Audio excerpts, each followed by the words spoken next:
Your 20s are the most pivotal decade of your life. What you do now sets your trajectory for years to come. But what if I told you there are 5 simple routines that you can build into your daily life that could unlock the secret to not only surviving, but thriving through your 20s and beyond? Well, stick around, because by the end of this video, you'll have the blueprint to the 5 core foundational building blocks of a successful and fulfilling life that you can start building for yourself right now. So let's dive in. The first foundational routine that you need to build in your 20s is an exercise routine. If there is one thing that science universally shows makes people happier, feel more confident in themselves, and be more productive, it is regular exercise, even as little as 15 to 20 minutes every day. Now, some of the most compelling evidence I've seen for this recently was a study published in the Lancet Psychiatry, which showed that people who exercise regularly had, on average,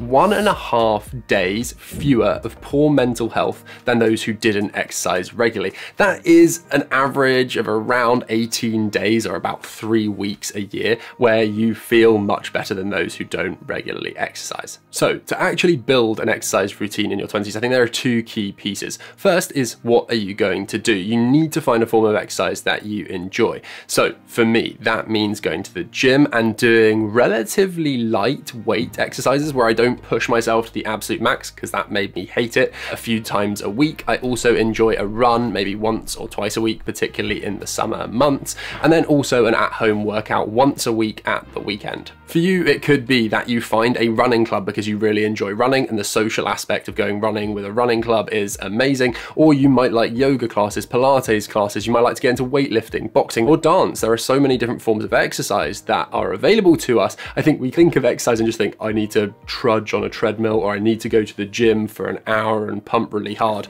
That just isn't true. So find what works for you, find what you actually enjoy, and that way you have a chance of sticking to your new routine. And then the second piece is to find a time in the day when you can consistently commit to doing that exercise. So for me, I have to go and do exercise in the morning. My job means that I could be working throughout the day until late, and I cannot consistently commit to going to the gym at, say, 5 p.m. But I can consistently commit to going between 7:30, 8:30 a.m. It doesn't matter when it is, morning, lunchtime, evening for you. It just needs to be a time when you can consistently commit to going and build a routine that you stick to.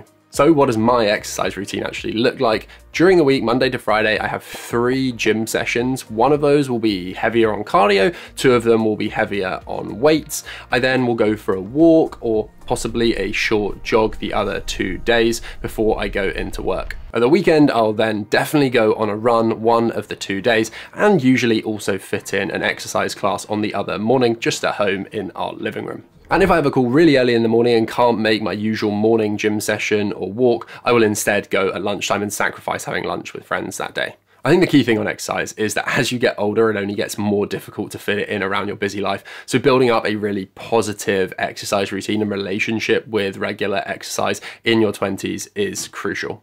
Okay, second, you need a financial routine.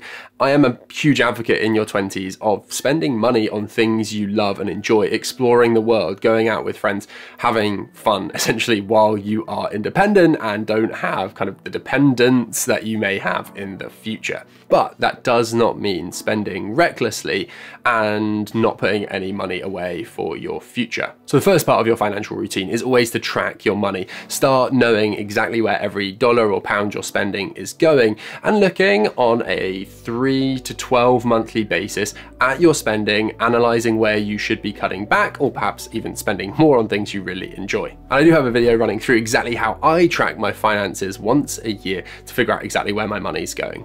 The second part of your financial routine then needs to be to pay yourself first. So follow a rule like the 50-30-20 rule, but essentially making sure that that 20% or more that you're dedicating to savings and investments every month is the first thing that happens when you receive your paycheck. You allocate money to your essential bills, rent, etc. You then pay yourself into your savings or investments account, that 20%, leaving only what you have to spend for the rest of the month in your spending account, meaning that you retain financial discipline in ensuring that every single month, without fail, you are putting money away for your future. And the reason this is so important in your 20s is number one, it builds the financial discipline to make sure you're putting money away every month so that as you progress, earn more money, but also your spending increases, particularly if you have dependents in the future, like children. They're pretty bloody expensive. And so actually putting money away every month before you then look at what you have to spend is a really positive habit to have built. And the second reason is that even small amounts of money invested in your 20s compound over time to generate very significant sums of money. So if you put away £3,000 every year from when you're 20 to you're 30, over 10 years, you'll build up £30,000. If that is invested with 8% returns, by the time you're 65, you'll have around £450,000. And that's without putting away any more money for the rest of your life. Now, the best way to pay yourself first is absolutely to automate your finances. And I do that using Invest Engine, who are very kindly sponsoring today's video, by automatically transferring out the amount of money I want to put into my savings investments every month on the day I get paid. And that all happens seamlessly without me thinking about it using Invest Engine. Now, before I started using Invest Engine, every month I was transferring money out of my bank account into my investments account, often forgetting to do it or not having enough money by the time I remembered to do it because I'd already spent it. Really poor financial discipline. Instead, now Invest Engine automatically takes money out of my bank account on the day I get paid. And Invest Engine then automatically distributes the money that I have to invest into different funds based on the allocations I have set up within the app. Now, one of the most important things to look at when you're considering any investing platform is the fee structure, and Invest Engine is completely free to sign up to use. You can open an ISA in the UK completely free, you can build your own portfolio, again completely commission free, or you can leave it up to their experts for the relatively low fee at the time of making this video of 0.25%. Overall, it's a very easy sign up process. Getting your bank account connected and then setting up the automatic deposits is all very straightforward. Plus, once you're set up, they have fractional investing, meaning you can put as little as £1 into an ETF. The dashboard analytics and insights you get within the app are all really easy to follow. So yeah, overall, I'm a huge Invest Engine fan. I use it for my own ISA and also for my business investments. Automating your finances, building up this positive financial routine that you don't even have to think about is one of the smartest moves you can make in your 20s. So yeah, do go and get Invest Engine. Okay, next up, you need to build a mental health routine because your 20s can absolutely be a roller coaster. They can be extremely tough at times. It's a period of very exciting self-exploration, finding out what you're going to spend your life doing in terms of career, meeting people, meeting possibly the love of your life, trying different things, new foods, new places. But it's also a time of self-doubt, right? Where you're making decisions that have a huge impact and impact, as I said at the start of this video, the trajectory of your life, where you can absolutely be full of doubt around, is this the right career for me? Is this the right person for me? Are these the right friends? Am I doing the right things? And the way I've looked at my 20s, and this won't be the case for everyone, but the vast majority of people, the chances are you have relatively lower dependence on you and relatively more independence than you've had previously. So your parents, for example, are probably not yet at a stage where you need to care for them as much, so they add stress to your life in that sense. And also you may not have children, for example, who rely on you. And so in that sense, it's a period where you're able to be a bit more selfish and focus on yourself and really build positive habits and routines, as per this video, in order to set yourself up for the rest of your life when you do have periods of intense stress, when you lose people, etc. So you're equipped to deal with those things. So during my 20s, I have explored things like going to therapy. Both Beth and I have been to see therapists and psychologists to work on the techniques we use when we experience stress. We've also both tried journaling. For me, that hasn't hugely worked, but it's something that really works for Beth when she is struggling, and also generally building mindfulness practices into your daily life. So for me, as we already covered, as part of my exercise routine, I like to go on 2 walks or jogs every week. And during that time, I almost never listen to anything. I will explore what's going on in my head, think about my life, try to practice gratitude, and overall try to check in with myself about how I'm feeling. A study from the American Psychological Association has found that young adults who engage in regular self-reflection are less likely to experience anxiety and depression. So, all that to say, it's impossible, I think, to entirely prepare yourself for loss and mourning and all of those difficult things that everyone will face during the course of their life.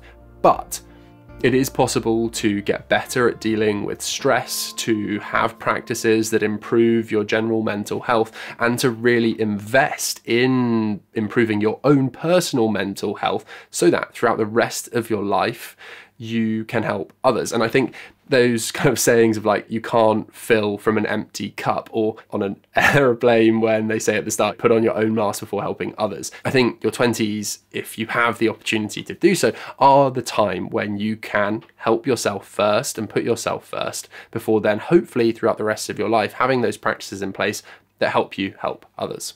Okay, fourth routine you need to build in your 20s is a free time routine. And this is not to be really rigid, like you have to have an exact routine with what you always do with your free time. It's just really to build over the course of your 20s things that you really like doing in your free time that you can then stick to when your time becomes more compressed throughout the rest of your life. So when thinking about what you do outside of your work life, and that includes personal relationships, seeing friends, and also hobbies, I think that Meg J's book, The Defining Decade, is really insightful. So in her book, Meg J talks all about the balance that needs to be struck and the tension between exploring and experimenting in your 20s, but also commitment and the importance of focus in order to improve skills and really build the building blocks of the rest of your life. So first, it is important in your 20s to experiment. You need to meet new people, travel, try different things, try different hobbies, start a side hustle, see how it goes.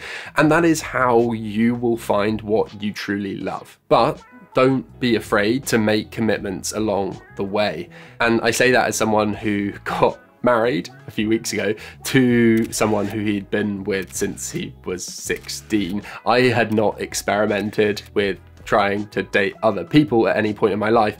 And at times, Beth and I discussed, should we break up? Should we be trying different things? Ultimately, we made each other happy. And so we had the courage, I think, to commit to one another and to make that last. And it's turned out to be probably the best decision we ever made. I think this is really echoed in what Meg J says in her book. So she says, 20-somethings who make the time to explore and also have the nerve to make commitments along the way construct stronger identities, they have higher self-esteem, and are more persevering and realistic. So, use trial and error to find what you love, but once you figure out that you love playing tag rugby or pottery or singing in a choir, commit to doing that thing, spend time doing it without the FOMO of, maybe there could be something I like doing more than this. It's okay to commit, even in your 20s. So that's what you spend your free time doing. Then there's who you spend that time with. And I would advocate another idea from Meg J's book, which is that we should all fight against what sociologists call homophily, essentially where humans like to form the strongest bonds with people most like themselves. One of the best pieces of advice I received at the start of my 20s, which I have implemented, was to make friends with people who are not like you, to go out of your way to have uncomfortable conversations with different people, and to form really strong bonds with those people who can challenge you and have very different worldviews to you. Those relationships have massively broadened my perspective and hugely enriched my life. They're uncomfortable, they're difficult to form, but they are so worthwhile. So push yourself when you meet someone who is very different to you to give them a chance and possibly become very good friends with them.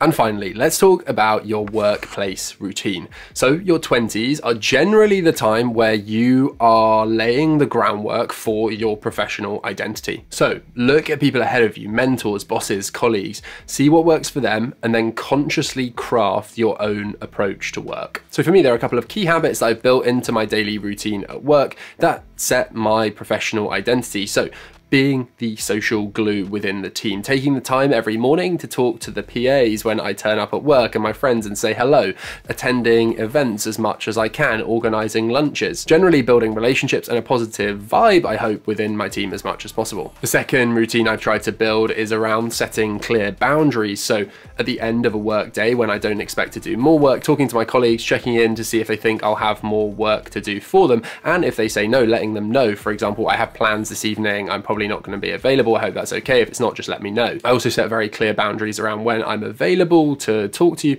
or when I'm in a focused work session. Obviously I can be interrupted, but I generally put my AirPods in to signal that I'm doing deep work here on important drafting, for example, that I really want to focus on. So if you want to come and see me, you absolutely can if it's important, but it's a clear signal to my teammates that I'm in the zone. So I think during your 20s, it's really important to try to find routines, patterns of work that reflect who you are and who you want to be at work. So what's the final takeaway? In our 20s, we want to forge a path for ourselves that is uniquely ours. We want to find our personality, find who we are, and that's really exciting, but also a huge source of anxiety that we need to be different enough, we need to be uniquely ourselves. Are we being true to ourselves? Are we copying others? I find all of that pretty anxiety inducing.